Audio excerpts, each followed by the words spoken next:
যারা আজকে থেকে কোরআনের বিরুদ্ধে কথা বলবে, হাদিসের বিরুদ্ধে কথা বলবে, আমরা তাদের সাথে নাই। এই ঘোষণা দেওয়ার পরে দেখবেন এই মাহফিলের ভিতরে যে মুসল্লি আছে এগুলো অর্ধেক নাই, ঠিক কিনা? কথা বলেন।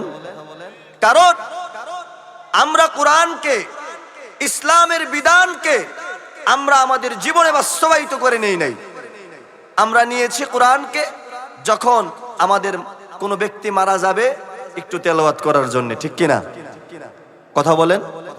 আর সারা বছর থাকে ঘরের আঙ্গিনায়, ঘরের কিনারায়। মানুষ মারা গেলে কোরআন শরীফ খুঁজেও অনেকে পায় না, ঠিক কিনা? খুঁজতে গিয়া দেখে যে কোরআন শরীফ ইন্দুরে খাইয়া শেষ করে ফেলছে। বাস্তব না অবাস্তব? ধুলা পড়ে আছে।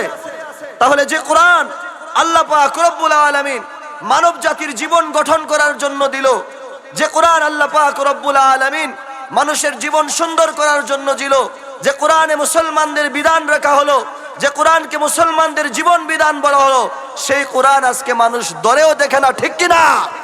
এমন মুসলমানরা আমরা সমাজে বসবাস করি। তাহলে চিন্তা করেন, এই সমস্ত মুসলমান দিয়া কি আসলে মুসলমানদের হক আদায় হবে? জোরে বলেন, হবে?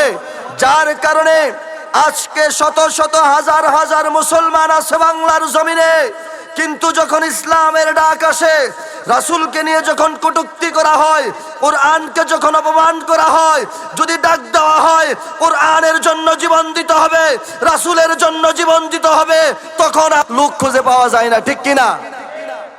কেন? কারণ হচ্ছে ঈমানওয়ালা, কোরআনওয়ালা, এমন জিন্দেগি গড়নেওয়ালা লোক এখন সমাজে খুব কম, ঠিক কিনা? আমার বাবারা, ভাইরা, আমাদেরকে আল্লাহ তাআলা বলেছেন মুসলমান মুসলমানের মতো মুসলমান হতে হবে। আল্লাহ তাআলার কাছে জীবনের সবটুকু দিয়ে আত্মসমর্পণ করতে হবে, ঠিক কিনা? আবার আল্লাহ তাআলা বলেছেন লা তামুতুন্না ইল্লা ওয়া আনতুম মুসলিমুন। ও আল্লাহর গোলাম, মুসলমান না হইয়া মৃত্যুবরণ করিও না। কোন মুসলমান? শুধু গোস্ত খাওয়ার মুসলমান? ঈদের নামাজ পড়েন না মুসলমান? শুক্রবারে শেষ কাতারে দাঁড়াইন না মুসলমান?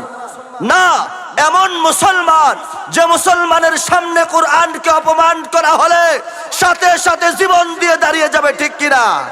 এমন মুসলমান যে মুসলমান রাসূলের অপমান সহ্য করতে পারবে না, ঠিক কিনা? এমন মুসলমান যে মুসলমান মাদ্রাসা মসজিদের পিছনে জীবন বিলিয়ে দিবে, ঠিক কিনা? আর আমরা মুসলমান হইছি কি শুধু সাপ্তাহিক, বাৎসরিক আর জুমার নামাজ পড়ি না মুসলমান, ঠিক কিনা? আল্লাহ আমাদেরকে পরিপূর্ণ মুসলমান হিসেবে কবুল করুক, পড়ি আমিন।